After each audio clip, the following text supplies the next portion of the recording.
What's up, everybody? TJ with Fitness Realty here. I have another today's training topic for you.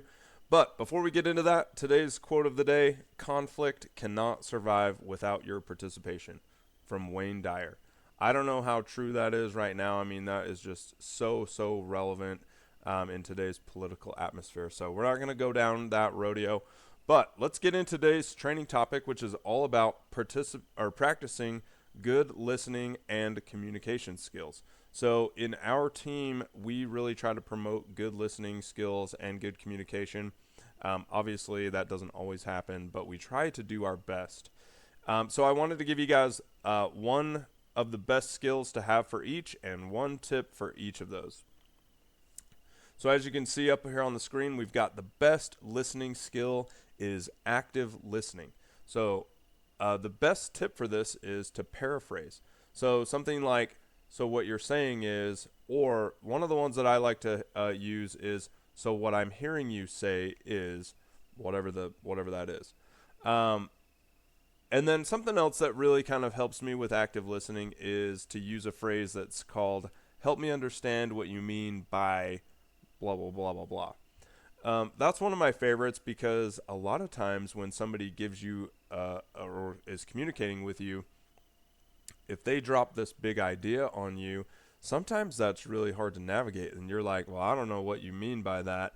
So if you say, help me understand what you mean by, then they can give you some clarity on that, which kind of goes into the next topic, which is the best communication skill is clarity and conciseness.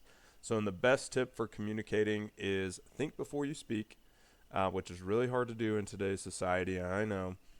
We all want to just like force our ideas down other people's throats, or we really want to get out our words.